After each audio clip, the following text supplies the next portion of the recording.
특히 이번 주에 우리 시간으로 내일 새벽 2시에 트럼프 당선인의 미국 대통령 47대 대통령이죠. 취임이 있습니다. 과연 트럼프 2기 집권 시대에는 세계 경제, 우리나라 경제, 우리 증시는 또 어떻게 될지 같이 한번 각을 재보실까요? 증시 각도기. 신한투자증권 프리미어 센트럴 금융센터 곽상준 부장과 함께합니다. 안녕하세요. 네, 안녕하세요. 반갑습니다. 지점 이름이 왜 이렇게 깁니까? 요즘 점점 이렇게 아파트 이름보다 긴 것 같은데. 네, 이게 서로 간에 뭔가 이름으로 뭔가 화려하게 꾸미고 싶은 욕망들이 많은 것 같습니다. 증시 각도기 곽상준 부장님. 일단 지난주 코스피는 뭐 강보합 정도였죠? 네, 뭐 연초 대비 한국 주식시장이 세계 시장에서 일단은 가장 좋은 흐름들을 보이고 있죠. 그리고 지난 한 주는 미국 시장도 굉장히 큰 폭으로 반등을 했습니다. 다우존스 지수가 한 3.7% 가까운 상승을 보여줬고요. 네. S&P나 그 나스닥도 2% 중반의 강세를 보여줘서 트럼프 취임에 대한 기대감들이 쫙 올라왔습니다. 오늘 같은 날이 참 그 대조적인데 네. 지난 주말에 특별히 미국 시장이 많이 올랐거든요. 근데 오늘 한국은 미국 시장이 올랐음에도 불구하고 오르지 못한다. 이게 이렇게 표현해 볼 수 있을 것 같습니다. 이제 트럼프를 두고 한쪽에서는 기대감이 만발하고 한쪽에서는 두려움이 계속해서 압박하고 있다. 이렇게 표현할 수 있을 것 같아요. 나스닥은 지난 금요일에 1.5% 올라서 다시 2만 선을 향해서 가고 있는데 코스피는 아직까지 좀 이제 눈치를 보는 거죠. 네, 그렇습니다. 어찌 될지 몰라 이렇게 되면서 일단은 지난주에 또 미국 증시도 좀 반등을 했었고 일단 연초까지 한 3주간의 기록을 보면은 세계 증시 중에서 거의 톱이죠. 네, 그렇죠. 대략 한 5% 정도 수준 올랐기 때문에 세계 증시에서는 가장 좋습니다. 왜냐하면 미국 시장이 연초 대비 한 5% 빠졌다 반등을 한 거거든요. 지난주에. 그러니까 다른 나라 시장은 조정을 많이 했는데 비해서 한국 시장은 작년에 워낙 많이 빠졌기 때문에 그런 것들이 이제 반영이 되면서 반등을 하고 있다. 이렇게 볼 수 있겠습니다. 그렇죠. 뭐 그래봐야 한 3주. 치이기는 한데 너무 김치국 마시면은 좀 그렇죠.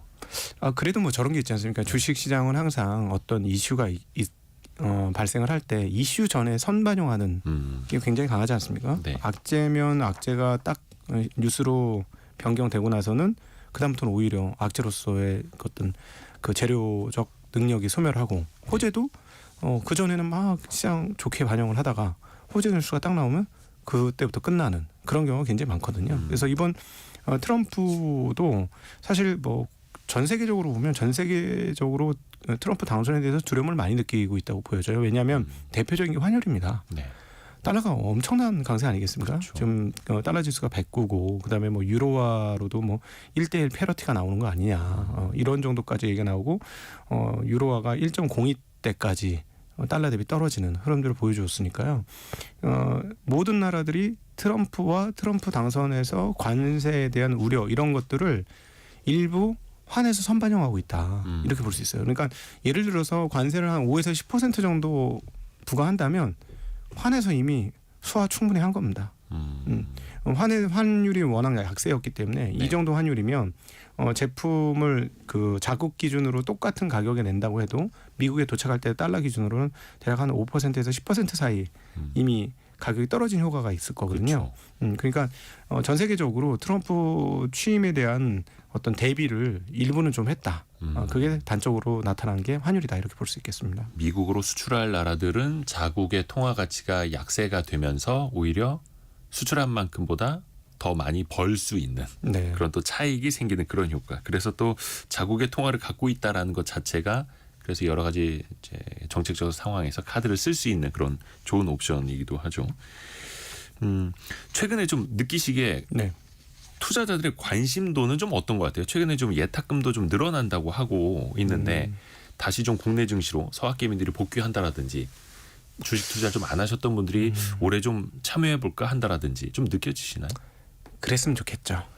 아직은 바람? 근데 지금 굉장히 기로에 있습니다. 한국 주식시장은 이 정책 당국자분들이 조금 경계감을 좀 가셔야 하는 게 최근에 재미난 뉴스가 나왔는데 주식형 펀드 있지 않습니까? 예. 주식형 펀드 설정 금액이 국내에 있는 것 중에서 해외 주식형 펀드 있지 않습니까? 네네네. 네. 해외 주식형 펀드가 국내 주식형 펀드 규모를 추월했어요. 전년 대비 대폭적으로 70% 정도 이상 증가했고 간접 투자를 이제 맡기더라도 내 돈 가지고 해외에 굴려주쇼라고 한다는 거죠. 네, 그게 역전되는 건 놀라운 일이에요. 자국에서 쉽게 얘기하면 이거죠. 한국 사람들이 김치찌개보다 수프를 더 많이 먹는 거예요. 지금 이 상황이. 예. 왜냐하면 수프가 더 좋은 것 같아. 훨씬 몸에 좋은 것 같아. 김치찌개는 뭐 아닌 것 같아. 구려. 뭐 이런 분위기인 거죠 지금. 이거 저가 보기에는 굉장히 이거 문제의식을 가지고 좀 시장에 접근할 필요가 있다. 만약에 25년도까지도 네. 미국 증시 대비 한국 증시가 차별이 되는 이런 상황들이 온다면 이제 이게 이제 머릿속에 생각이 몇 년 연속 지속되면 고착화되거든요. 네네네. 그러면 한국의 젊은 투자자들은 예를 들어 80년대 90년대 이후 투자자들은 국내는 투자를 하면 안 되는 거다. 해외 투자만이 길이다. 이게 고정화될 수 있어요. 이미 또 한 20대들은 또 그렇게 많이 느낀다 하더라고요. 그럼요. 빠르고 그다음에 이제 사회 초년생으로 경험을 했는데 미국 시장은 자신한테 부를 늘려주는 시장이었는데 한국 시장은 자기의 부를 깎아먹는 시장이었고 그리고 그것이 상당히 내부적으로 따져보면 불공정한 것들이 너무 많았기 때문에 깎아먹는다 이렇게 생각하니까 그 불공정의 룰이라는 걸 내가 소소한 개인이 바꿀 수는 없는 거잖아요. 그렇죠. 그러니까 아예 그런 룰이 좀 잘 갖춰져 있는 시장으로 넘어가겠다 이런 생각하는 거는 어찌 보면 자연스러운 접근이다. 이렇게 되면은 아주 장기적으로는 이미 상장된 회사들은 뭐 그냥 현상 유지, 현상 유지할 수 있을지 모르겠습니다만 신규 자금들은 상장하기 매우 어려울 겁니다. 그리고 이제 이미 그 벤처 캐피탈 하시는 분들하고 만나서 얘기를 나눠보면 장외에는 투자할 기업들이 너무 없다. 그러니까 어떤 일이 벌어지냐? 소위 말하는 메자닌이라고 표현되는 그 CBBW 전환사채라든가 교환사채. 그러니까 이미 상장된 기업의 재산을 조금 싸게 헐값에 살 수 있는 기회를 가지는 채권을 발행하는 이런 쪽으로 자꾸 넘어가고 있어요. 그러니까 대표적인 게 이번에 고려아연 사태에서 네. 한쪽에 이제 그 MBK 파트너스라는 어마무시한 사모펀드가 참전을 했거든요. 네. 과연 왜 했을까요? 딴 거 할 게 그만큼 부족한 거다. 이렇게 볼 수 있죠. 그러니까 이미 상장된 기업들의 재산을 어떤 식으로든지 뭔가 그 재산을 가지고 획득할 수 있는 플레이를 하기 시작했다는 거죠. 그러니까 신규로 일어나는 산업 세력의 자산을 투자를 해서 실패할 수도 있지만 성공할 때 뭐 5배, 10배 이상의 소득을 올리는 그런 쪽의 투자는 너무 시장이 협소해져 가지고 할 게 없고 근데 돈은 이미 너무 많고 그러다 보니까 이미 있는 상장된 회사에 참전하고 있는 이런 일이 지금 자본시장에서 벌어지고 있는 좀 불행한 상황이다라고 볼 수 있겠습니다. 그렇죠. 투자자들은 자본을 이전시키기 너무나 간편한 시대이고 손바닥에 있는 스마트폰 하나로 지구 반대편으로 내 돈을 옮겨놓을 수도 있고 그러다 보니까 국내 시장에서는 돈이 돌질 않고 비상장 기업들은 가치가 뚝뚝 또 떨어지고 있고 하나하나 좀 고쳐나가야 될 텐데요. 일단 바로 이제 몇 시간 앞으로 다가온 네. 미국 트럼프 대통령 당선인의 취임 이야기를 좀 해볼까요? 뭐 사실 그동안에 공약도 많이 나왔고 네. 뭐 취임 첫날 당장 내가 이거부터 하겠다라고 이야기한 것들도 굉장히 많았거든요. 네. 무슨 행정 명령만 하더라도 한 100건 이상을 취임 첫날 사인할 거다 이렇게 이야기 나오고 있는데 네. 가장 우리가 먼저 초점을 둬야 될 건 어떤 부분일까요? 그동안에 이제 저희가 두려움 속에서 이 행정명령 뭐가 나올 것이냐라는 생각을 했는데 가장 최근에 그 트럼프가 했던 발언이 지난 주말에 회자됐던 내용입니다. 그리고 또 바로 몇 시간 전에 나왔던 내용인데요. 시진핑하고 통화를 했다. 그래서 양국의 아주 좋은 내용으로 통화를 했다라고 얘기하면서 그 이후에 나왔던 뉴스가 틱톡을 내가 이제 취임 시작하자마자 그 정지를 한 1개월 정도 유예하겠다. 이 뉴스를 했어요. 일단 미국에서는 이제 틱톡이 금지가 됐는데 네네. 그때 트럼프가 유예해 줄 수 있다. 약간 이렇게 또 뭔가 여지를 자꾸 둡니다. 네, 그러면서 지금 나오는 얘기가 대신에 지분을 50대 50으로 하자. 여기서 이제 트럼프의 면모가 드러나요. 사업가적인 면모, 거래 기술. 이게 툭 던져놓고 상대 지금 힘이 있잖아요. 네. 굉장히 힘이 센 거니까 상대가 자기가 툭 던졌을 때 겁박을 당한다는 걸 명확히 알고 있습니다. 그래서 일단 쫙 목을 졸라놓고 이렇게 할래 안 할래. 이게 이제 지금 계속해서 나타나고 있는 패턴이에요. 안 하면 미국에서 1억 7천만 명이 쓰고 있는 틱톡 아예 못 쓰게 그냥 닫아버리고 네. 너희가 받아주면 뭐 다시 연장시켜주고 뭐 이런 식으로. 네, 그렇죠. 그러니까 최대한 거기서 이득을 뿜어내려고 합니다. 그러니까 만약 50대 50이면 처음에는 우리 장사 못해? 이랬던 틱톡이 옛날에 처음부터 너희 50% 내놔야 돼 이랬으면 틱톡이 오케이 했을까요? 안 했죠. 어쩐 무슨 소송을 통해서라도 막으려고 노력을 했을 거예요. 근데 지금은 이제 닫아야 돼. 법원에서부터도 닫아야 돼. 이렇게까지 나왔는데 유예해 줄 테니까 50%만 내놓지. 이러면 틱톡에서 느낌이 어떨까요? 어차피 미국에서 장사해야 되는데 그것도 약간 받아들일 수 있는 여지를 줘요. 아예 못하는 것보단 예. 50% 지분이라도 넘기자 이럴 수 있는 거죠. 너희가 그래야 세계에서 제일 큰 시장에서 활동할 수 있다. 그게 너희 좋고 누이 좋고 매부 좋은 거 아니야? 이렇게 딱 던지면 저는 틱톡에서 안 받기 되게 힘들 것 같아요. 그러니까 이런 식으로 모든 일을 하나하나 풀어나갈 것 같습니다. 이게 전형적인 그 트럼프의 거래 행태를 지금 보여준 사건이거든요. 네. 근데 바로 60% 관세 때리겠다고 중국한테 얘기했는데 바로 직전에 시진핑하고 통화해서 뭐 펜타닐과 틱톡 통해서 아주 좋은 대화를 나누었다 하고 그 이야기가 끝난 지 하루도 지나지 않아서 틱톡 유예해주겠다 이런 얘기가 나온 거예요. 그러니까 아마 이런 식의 일들이 계속해서 벌어질 것 같고 그래서 한국에서는 트럼프를 대할 때 정치인으로 대하지 말고 사업가로 대하는 게 훨씬 더 유리할 것 같습니다. 예. 그러니까 뭐 어떤 거를 주고 어떤 거를 받을 것인지를 계산하고 들어가야 될 것 같아요. 그러니까 저 사람이 하는 얘기가 그냥 법이다 이렇게 생각하지 말고 어떻게 하면 저 사람의 포지션을 바꿀 수 있을까를 고민하면서 어디까지 주고 최고의 효율적으로 어디까지 주는 게 최고로 효율적인가를 생각하고 대응하는 게 굉장히 필요하지 않을까 싶습니다. 그래서 이번에 트럼프 취임식에 어떻게 보면 우리 외교 뭐 정책 당국 관료들보다 기업인들의 참석이 더 많다고 하는데 기업인의 시각으로 보는 게 더 나을 수도 있겠네요. 그럼요. 기업이니까 기업인의 시각으로 보셔야 될 것 같고요. 그다음에 이제 머스크하고도 그렇게 궁합이 잘 짝짝 맞는 것처럼 보이지 않습니까? 물론 나중에 틀어질 수도 있는데 그렇죠. 예, 지금까지 그렇게 궁합이 잘 맞는 것처럼 보이는 것은 네. 같은 기업인의 입장에서 보기 때문에 그래요. 그래서 사실 트럼프 당선을 가장 두려워하는 거는 무역 상대국이 아니라고 봐요. 저는 아마 공무원들이 지금 벌벌 떨고 있을 겁니다. 미국에서 지금 뭐 2조 달러를 줄이겠다? 2조 달러를 어디다 줄이겠어요? 정부 지출에서 줄이겠다는 건데. 국가 효율부 네. 수장이라고 하는 일론 머스크가 네. 공무원 많이 줄여버리겠다라고 그렇죠. 공무원에 지금 이렇게 되면 20-30%줄 수도 있어요. 어마어마한 거죠. 어마어마한 겁니다. 그러니까 이렇게 생각하셔야 돼요. 원래 이제 일반적인 정부들은 그 일반 국민들의 어떤 일할 수 있는 일종의 권리를 찾아주기 위해서 억지로라도 직업을 만들잖아요. 근데 기업은 그렇게 합니까? 미국 기업 보면 정말 그 레이업 그러니까 사람 해임을 무섭게 합니다. 그렇죠. 순식간에 10% 20% 그냥 해버려요. 그러니까 지금 그 마인드로 지금 일론 머스크가 미국 정부를 보겠다는 얘기거든요. 그리고 게다가 일론 머스크가 정부의 앙심이 상당히 있어요.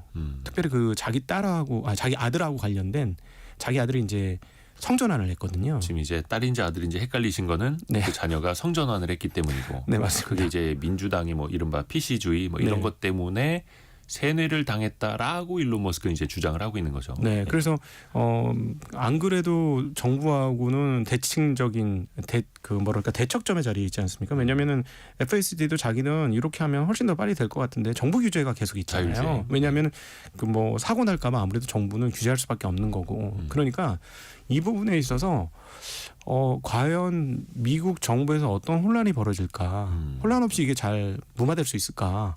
이런 게 오히려 더 재미난 관전 포인트가 될 수도 있을 것 같아요. 우리는 뭐 이미 한국이 왜 반등을 하느냐? 우리는 트럼프 당선된 다음부터 훔신 두들겨 맞았어요. 그렇죠. 12월달 하락폭이 한국이 제일 컸거든요. 네.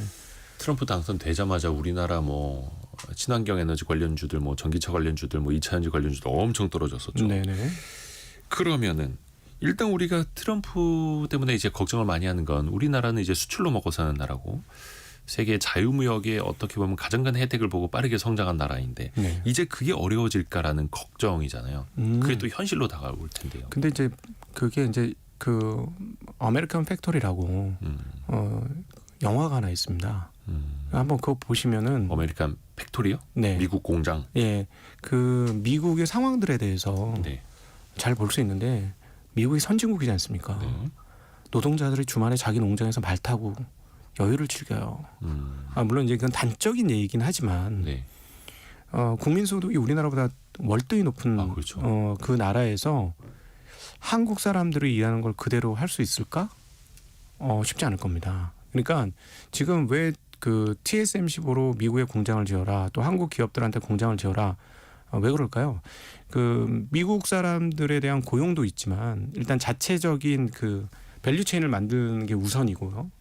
그 다음에 자기네 국가에서 알아서 그거 하기 힘들 거기 때문에 그렇습니다. 그거 앞서 이제 언급 잠깐 드렸던 아메리칸 팩토리에서도 보면 중국의 그 유명한 유리 공장이에요. 네. 자동차 유리 만드는 공장인데 가서 엄청난 시행착오를 합니다.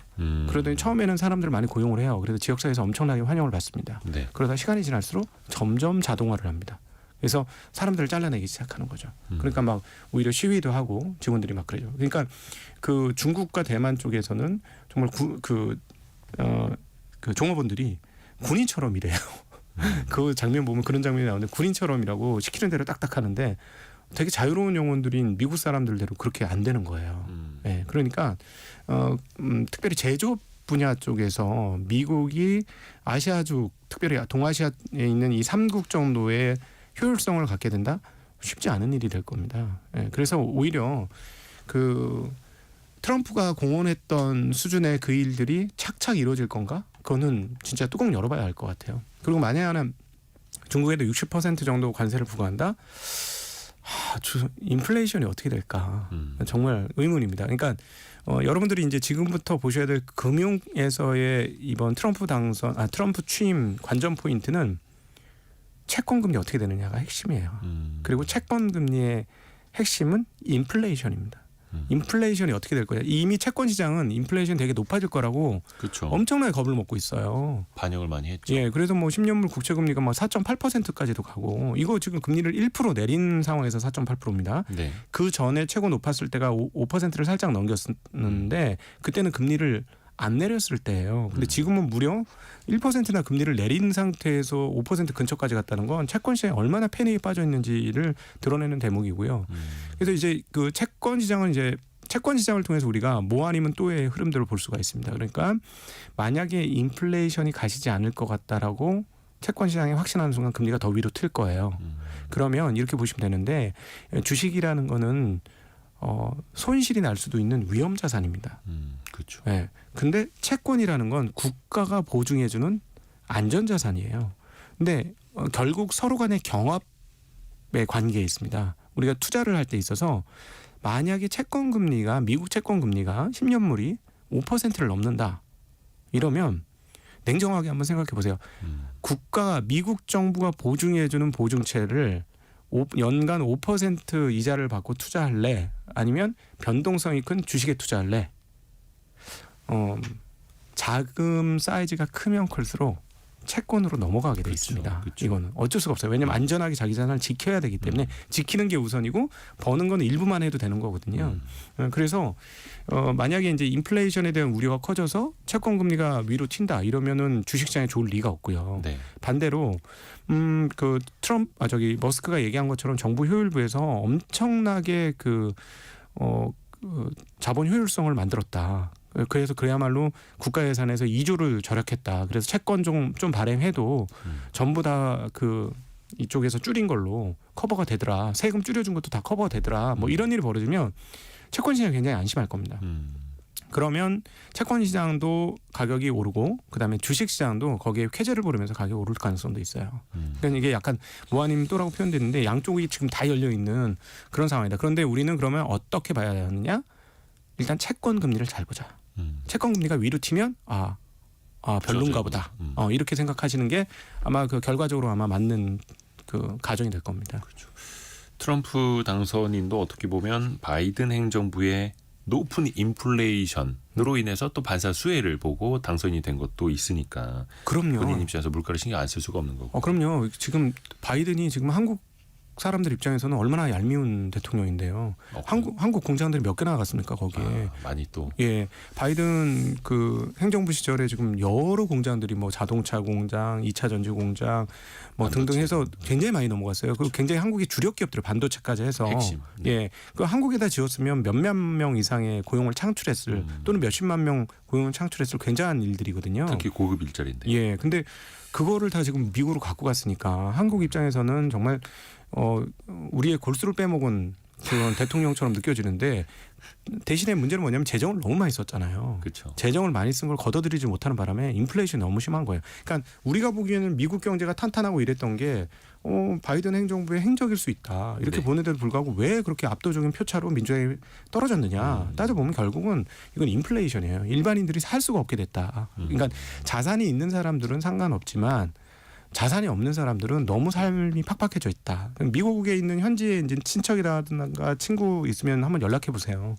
물가가 너무 살인적으로 올라서 일반인들의 불만이 고조됐고 그것이 결국 트럼프를 당선시켰는데 만에 하나 앞서 말씀드렸던 대로 인플레이션을 잡지 못할 경우에는 네. 트럼프의 권력이 생각보다 빨리 흔들릴 수도 있어요. 일반인들의 지지가 떠날 수도 있습니다. 지금은 어떠냐면 완전 허니문이에요. 지금 분위기가 자본시장에서 느껴지는 분위기는 트럼프가 되면 엄청난 변화가 일어날 거예요. 기업가 정신들이 막 일어나고 있고 뭐 동물적 정신이라고 야성적 충동 이런 것들이 지금 막 계속해서 올라오고 있는 것 같아요. 왜냐하면 심리 지표들이 트럼프 당선 이후 계속 우상향하고 있습니다.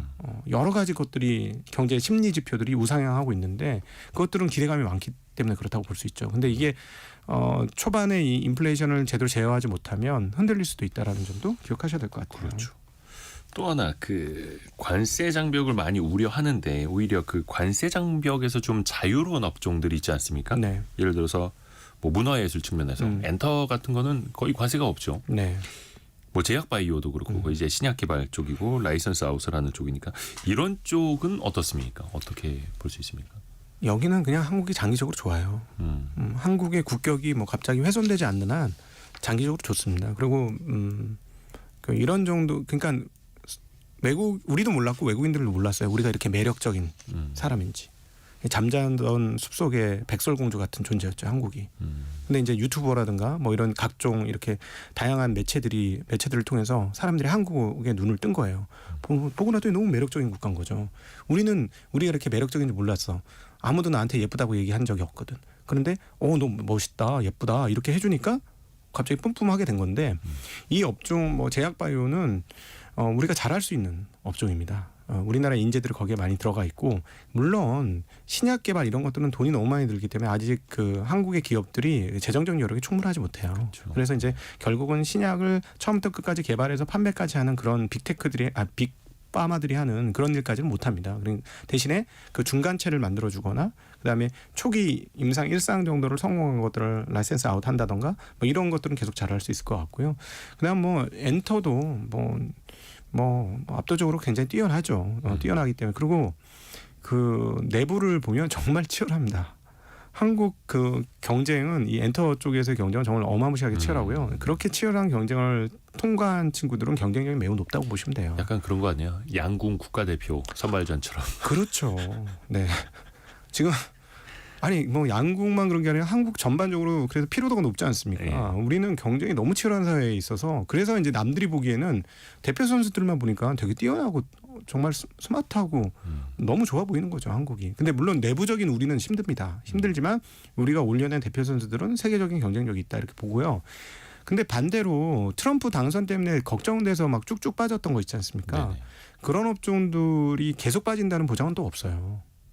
오히려 그 트럼프 당선을 통해서 악재가 만료되는 그런 이벤트일 수도 있습니다. 그래서 오히려 트럼프 때문에 걱정돼서 많이 빠지는 업종들은 의외로 반등할 수 있다. 올해 한국 시장처럼 그것도 한번 동시에 같이 좀 생각할 필요가 있지 않을까 그런 생각을 하고 있습니다. 그 트럼프 집권 1기 당시 그러니까 취임 첫 해였던 2017년에는 미국 증시도 많이 올랐더라고요. 1년 동안 S&P 500이 24% 올랐었으니까 그 첫 해에도 아마 우리 증시는 좋았던 걸로 기억을 하고 그러다가 미중 그 무역 전쟁 관세 이런 게 이제 허들이 커지면서 2018년도에 우리 증시가 많이 빠졌었죠. 네. 이번에는 어떨까요? 물론 이걸 이제 미리 다 내다보기는 힘듭니다만 전반적으로 좀 어떻게 보세요? 미중 그 무역 전쟁 속에서의 우리나라의 흐름이. 한국이요. 한국은 오히려 저희 현장에 있는 사람 걱정은 중국의 대두가 정말 너무 빨리 올라와서 그게 제일 걱정입니다. 그러니까 중국의 기술력 수출. 네, 이게 문제가 뭐냐면은 중국이 왜 저렇게 갔냐면 미국의 압박이 있으니까 사실은 중국이 지금 가장 빠르게 살아날 길은 내수 부양이에요. 그렇죠. 내수부양 소비 진작입니다. 즉 그러니까 소위 우리가 말하는 무슨 뭐 그 쿠폰 발행을 한다든가 일본이 했던 할인권 상품권을 발행해 준다든가 우리 뭐 지역 화폐 같은 것들 발행해 준다든가 사람들한테 막 돈을 떠밀어 줘야 돼요. 네. 그러니까 지금 이구환신하고는 있거든요. 그러나 이거보다 훨씬 더 큰 폭으로 해서 내수 경제를 살릴 수 있도록 해야 되는데 지금 내수 경제가 무너진 건 다 아시다시피 부동산 시장이 너무 많이 크게 무너졌고 부동산 시장이 너무 뻥튀기가 된 다음에 무너졌기 때문에 그런 건데 지금 미국이 저렇게 압박을 하니까 얘네들이 살아남으려고 한 행동이 뭐냐면 신질 생산력이에요. 그러니까 품질을 높여서 최고의 품질을 가진 그런 기업들을 만들어서 경쟁력을 키우겠다. 그러니까 국가의 자원이 그쪽으로 더 많이 빨려 들어간 겁니다. 이제 최첨단으로 간다 네. 이거죠. 그러니까 이게 어떤 일이 벌어졌냐면 제조업 상황이 제조업에 국가 자원이 더 들어간 거예요. 네. 그게 이제 제일 그 대표적인 게 창신 메모리 뭐 이런 회사들 네. 아니겠습니까? 그럼 벌써 DDR4에서 제품을 출시하면서 한국의 DDR4 마진을 깎아먹고 이런 거잖아요. 그러니까 지금 여기만 그런 게 아니라 거의 모든 제조 업종들이 다 그래요. 조선도 그렇고 뭐 화학은 이미 뭐 어떤 규모를 뭐 넘어갔고 철강도 이미 어느 일정 규모를 넘어갔고 그러다 보니까 이런 식으로 계속 이제 중국이 자기 내수 살리는데 돈을 써가지고 이쪽에 돈을 좀 들 쓰면 우리 거 갖다 쓰고 막 이럴 텐데 네. 자꾸 이제 우리 시장을 뺏어먹는 쪽으로 가니까 이 부분들이 사실은 제일 한국 시장 입장에서 무역 전체적으로 봤을 때는 당분간도 앞으로도 큰 과제거리입니다. 그래서 지금도 이제 화학 철강 기업들은 구조 조정을 하고 있고 또 증시 투자자 입장에서는 중국과 경쟁하는 산업에 대해서는 약간 좀 경계를 더 하는 그런 감정들이 또 올라오고 있는 거고요. 저희가 중간에 잠깐 라디오 정보센터 가서 현재까지 들어와 있는 뉴스 한 번 더 정리해드리고 증시 각도기 곽상준 부장과 이야기 이어가겠습니다. 라디오 정보센터 다녀오죠. 김영희 님이 안 들어본 사람은 있어도 한 번만 들어본 사람은 없다는 성공 예감. 예, 습관 같은 성공 예감. 시간이 너무 짧다고. 감사합니다. 함께해 주셔서. 잠깐 저희가 라디오 정보센터 뉴스 들어봤고요. 그 뉴스 들으시는 동안에도 또 속보가 나왔는데요. 공수처가 밝힌 내용입니다. 윤 대통령 측이 오전 10시 출석 통보에도 이제 불응했다라고 밝혔고 강제 구인을 유력하게 검토하겠다. 혹은 구치소 현장 조사도 배제하지 않겠다라고 밝혔다는 소식도 추가로 전해드리겠습니다. 자, 증시각도기 곽상준 부장과 이야기 이어가죠. 이번 주에 우리 기업들 이제 실적 발표가 있죠. 네. 반도체 기업들은 또 실적 발표 삼성전자 미리 속보치 얘기를 좀 했고 하이닉스, 한화오션, HD 현대일렉트릭, LG에너지솔루션 사실 어떻게 보면 반도체, 조선, 전력기기, 2차 전지 대표하는 기업들입니다. 네네. 지금까지 뭐 기상도라고 해야 될까요? 예측치는 좀 어떻습니까? 하이닉스는 굉장히 밝을 걸로 보여집니다. 그리고 이 밝은 게 계속해서 파악을 해보면 조금씩 계속 길어지고 있습니다. 그러니까 최첨단 HBM을 계속해서 세계 최고로 빠르게 선도적으로 만들고 있기 때문에 이로 인해서 뭐 25년도가 피크 아니냐 하는 고민들이 24년도에 굉장히 많았었는데요. 일단 현재 분위기로는 25년도와 26년도 상반기까지는 실적이 보장된 것 같습니다. 예. 그리고 그 매출 비중에서도 보면 그 12월 수출 그다음에 2024년 수출 데이터에서도 보시면 아시겠지만 금액적으로는 굉장히 올라가고 있어요. 네. 그리고 반도체 수출도 뭐 두 가지가 있습니다. 환율이 원화가 그 약세니까 달러로 똑같은 달러로 팔면 더 많은 금액을 판 거니까요. 환율 효과가 있고요.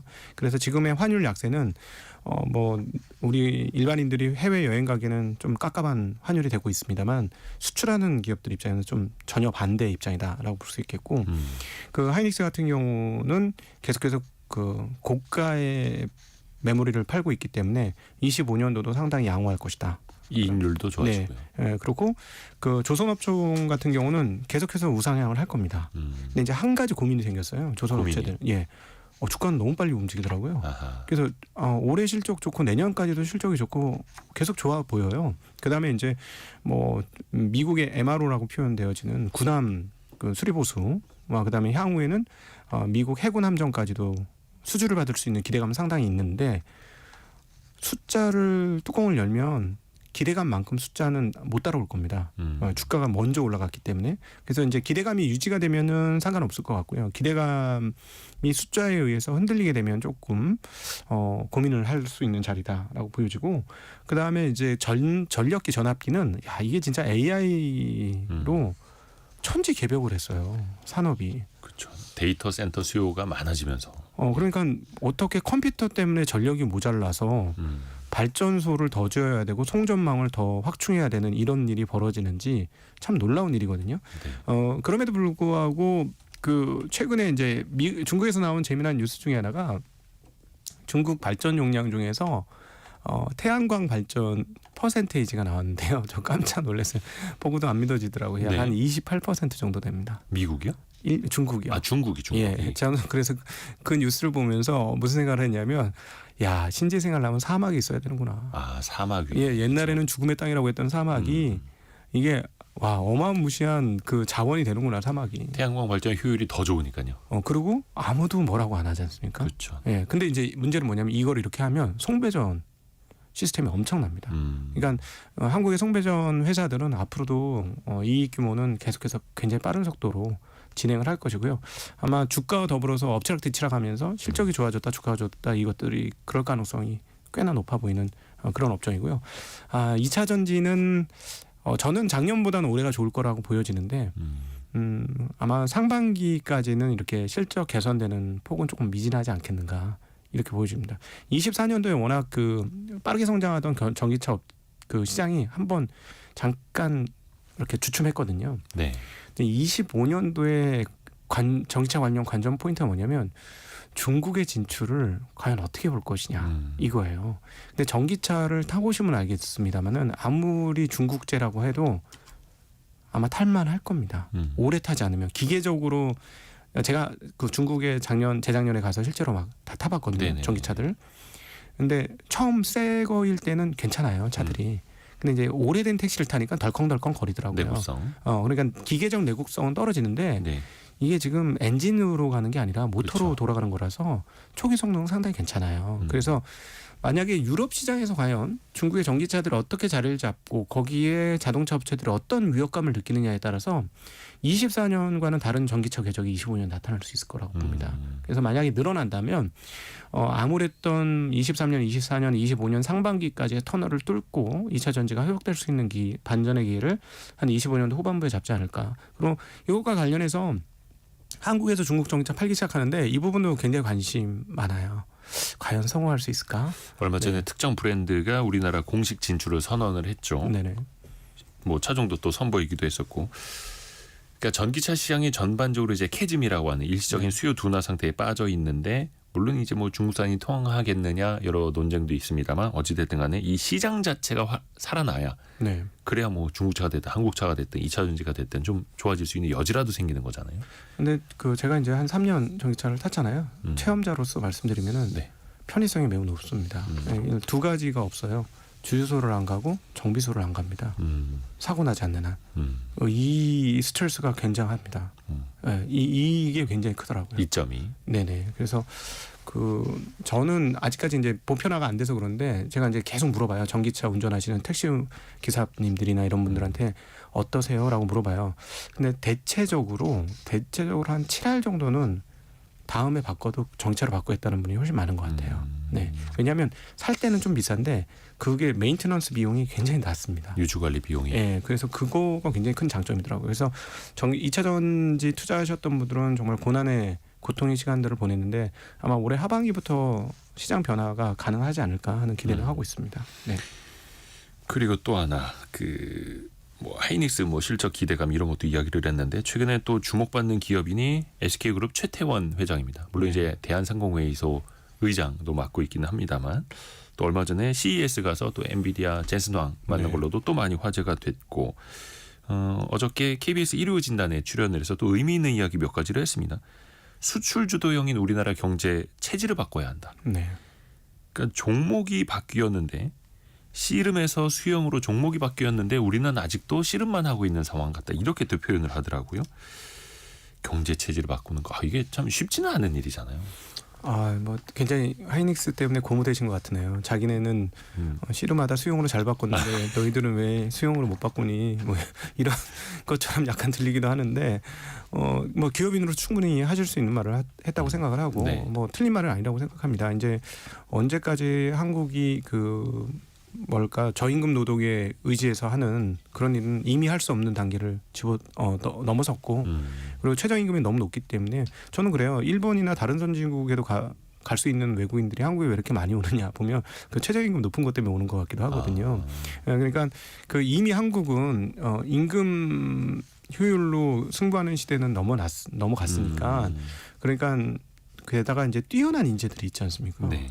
그 기업을 경영해 보셨던 대부분의 분들, 특별히 이제 한국의 창업주 세대인 뭐 정주영 회장이라든가 뭐 이병철 회장이라든가 이런 분들은 한국 인력의 뛰어남을 익히 알고 있었어요. 그렇죠. 그래서 그렇게 과감하게 사업에 진출할 수 있었던 거죠. 그러니까 이병철 회장도 그 반도체에 뛰어들 때 일본 애들이 하는데 한국 친구들이 왜 못해? 이 개념으로 뛰어들었거든요. 네. 그리고 뭐 정주영 회장도 외국에서 일해보면 한국 인력의 뛰어남이 얼마나 대단한지 알 수 있다 이런 이야기도 하셨어요. 그러니까 한국 그 인력의 어떤 경쟁력은 뭐 세계적으로 거의 타의 추종을 불허할 만큼 뛰어납니다. 네. 그래서 이 한국 사람들을 이용해서 새로운 일들을 좀 해봐야 된다고 저도 생각이 들어요. 그래서 제가 막 모두에서도 그렇지만은 뭐 자본시장이 활성화해야 된다 이런 거에 궁극적인 베이스는 뭐냐면 아니 그래야 자본이 잘 돌아서 새로운 일을 할 수 있는 인력이 일할 자리가 많이 만들어지고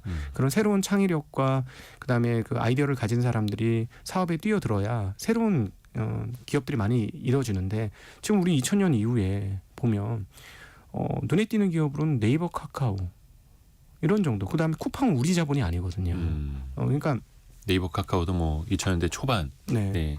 성장을 했고. 네, 그러니까 그런 기업들 왜 최근에 지금 등장한 기업들이 얼마나 되느냐는 거예요. 물론 이제 요즘에 막 그 화장품 유통하는 업체들, 그다음에 이제 바이오 회사들 이제 일어나고는 있습니다만 더 많은 기업들이 그렇게 일어나야 한국의 미래를 보장할 수 있지 않을까 하는 생각이 듭니다. 그러니까 지금 제조업은 지켜나가고요, 잘하는 건 지켜나가고 그 다음에 이제 요거에서 한 단계 더해서 서비스와 제조업을 잘 붙이는 그 영역을 잘했으면 좋겠어요. 그러니까 중국 사람들이 다른 건 몰라도 이 가격 경쟁은 정말 미친 듯이 합니다.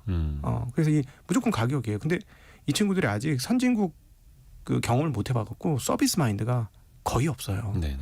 이건 한국과 비교가 될 수 없는 부분이에요. 그래서 우리는 제조업과 서비스를 잘 엮어서 좀 가는 그런 길을 가는 게 좋지 않을까. 좀 개인적으로 뭐 감히 그랬으면 좋겠다는 현장에 있는 사람으로서 바람을 말해봅니다. 그 서비스 업도 물론 이제 내수 시장 자체도 커져야겠습니다만 수출할 수 있는 서비스 뭐 대표적으로 뭐 엔터 문화 사업 그렇죠. 파운드리도 그래요. 파운드리도 서비스 사업이에요. 사실 파운드리도 이제 반도체 제조입니다만 네. 고객 맞춤형으로 얼마나 잘 하느냐가 사실은 핵심이죠. 그럼요. 그러니까 아까 제가 기분 좋으신가 봐요. 뭐 수영 자기네들은 죄송합니다만 씨름에서 수영으로 자기는 종목을 잘 바꿨다 이런 느낌 뭐냐면 하이닉스는 잘하고 있으니까요. 하이닉스는 고객 맞춤형으로 한 거예요. 고객이 해달라는 대로 해준 거죠. 근데 놀랍게도 틈새 시장이라고 여겼던 22년 11월 이전에는 틈새 시장이라고 여겼던 그 시장이 고객 맞춤형 반도체 시장이 메이저 회사로 급부상한 겁니다. 그래서 이제 시대도 잘 타신 거고 대응도 잘 하신 거고 서비스를 잘했기 때문에 여기까지 온 거니까 뭐 이런 서비스를 잘해서 제조업까지 부흥시키는 이런 쪽으로 우리는 가야 되지 않을까 하는 소망을 가지고 있습니다. 그렇죠. 그리고 또 끝내기 전에 요거 얘기를 해야 되는데 23, 24일에 일본의 중앙은행이죠. BOJ가 금리 결정을 하는데 어찌 될지 모르겠습니다. 일각에서는 이제 일본은행 스스로도 금리 인상 필요성이 있다. 왜냐 거기도 이제 물가를 잡아야 되기 때문에. 근데 또 한켠에서는 지난해 아마 8월 5일이었을 겁니다. 엄청나게 금융시장 쇼크를 받았었죠. 일본 중앙이 금리를 올리니까 전 세계 풀려나갔었던 엔캐리 트레이드 자금이 다시 또 일시적으로 들어가면서 금융시장에 충격을 줬었는데 이 이벤트는 어떻게 보십니까? 이번 주 후반인데요. 정말 중요한 얘기인데요. 네. 일단 환율을 보시고 좀 판단을 하셨으면 좋겠다라는 말씀 드리고 싶고요. 위에다가 제가 최근에 어떻게 얘기했냐면 경기 개선세가 이어진다면 통화정책 조정과 함께 기준금리도 인상할 것이다 이렇게 네. 얘기했고요. 미국 경기 모멘텀과 춘투 자기네 신년 봄 임금 춘투 결과가 중요하다 이렇게 얘기했고 그다음에 1월 금정위에서 기준금리 인상 여부 논의를 예정한다 이렇게 얘기했어요. 네. 과거에 비해서 이 발언이 어느 정도냐면 금리 인상 쪽으로 상당히 기울어져 있습니다. 근데 일본 보면 정말 신기한 게 겁이 참 많은 것 같아요. 워낙 또 이제 글로벌 금융시장이 흔들릴 수 있으니까요. 주체적으로 결정을 못하고 지난번 8월 5일날 진짜 대쇼크가 났지 않았습니까? 네네. 사실 엔캐리 청산이 상당 부분 영향을 미쳤던 걸로 보여지고요. 그러다 보니까 함부로 결정을 못하고 있어요. 근데 지금 이미 일본의 금리 10년물 30년물 금리는 최근 내 최고치예요. 금리가. 이거는 금리 인상을 반영하고 있다라고 볼 수 있어요. 이미 시장은 각오하고 있다. 예. 그래서 여기서 이제 약간 저는 이걸 회색 코뿔소라고 부르는데 여러분들이 꼭 주의하셔야 될 부분이 뭐냐면 만약에 N 달러 N이 예. 지금 156엔 왔다 그쵸. 갔다 하는데요. 이게 갑자기 쭉쭉 내려가요. 그래서 막 150엔이 깨지는 수준으로 지난번처럼 쭉쭉쭉쭉 내려가면 막 엔화가 강세를 보이면 그렇죠. 그러면 문제가 생길 수 있습니다. 또. 음, 근데 이제 워낙 8월 5일 날 세게 당했기 때문에 정말 신중하게 지금 고민을 하고 있는 것 같아요. 이미 한번 겪어봤으니까. 예. 그래서 지금 상황은 금리 올려야 돼요. 금리 올려야 되는데 지금 말을 올릴 것처럼 얘기를 했지만 어떤 느낌을 받냐면 얘네 또 주저하고 있는 거 아니야? 뭐 이런 느낌을 굉장히 많이 받아요. 예. 그래서 어떻게 될지는 장담 못 하겠는데 정황적으로는 금리를 올려야 합니다. 근데 만약에 엔화가 강세가 세게 안 되면 올리긴 할 거예요. 예. 그러니까 춘투라든지 이번에 임금 인상률이라든지 일본에서의 물가 사정을 감안을 했을 때는 충분히 금리를 올릴 필요성을 안팎에서 느끼고 있는 거고 네. 다만 일본 내에서도 이야기를 하는 게 금융시장이 너무 흔들리면 또 안 올릴 수도 있다 이런 식으로 네. 또 여지를 두고 있으니 좀 헷갈리기는 합니다. 네. 그런데 또 중요하고 이번 주 목요일, 금요일 이틀 네. 동안 요게 금정회의를 연다고 하죠. 저희가 이제 또 마무리를 해야겠네요. 네. 벌써 시간이 다 갔습니다. 1920님이 아파트 이름보다 어려운 이름의 회사에서 오신 곽상준 부장님의 말씀 들으니 구구절절 오르신 말씀으로 들립니다. 이렇게. 뭔 일이었습니다. 그래서 보고 읽어야 됩니다. 신한투자증권 프리미어 센트럴 금융센터의 곽상준 부장님 함께했습니다. 감사합니다. 네, 고맙습니다. 고맙습니다. 벌써 2시간이 다 흘러갔죠. 1월 20일 월요일 아침에 함께한 성공예감 이대호입니다. 벌써 마무리를 하겠습니다. 한 주의 시작 깔끔하고 또 활기차게 하시길 바라겠고요. 내일 아침 9시 5분에 다시 찾아뵙겠습니다. 성공예감은 오늘도 여러분을 응원합니다.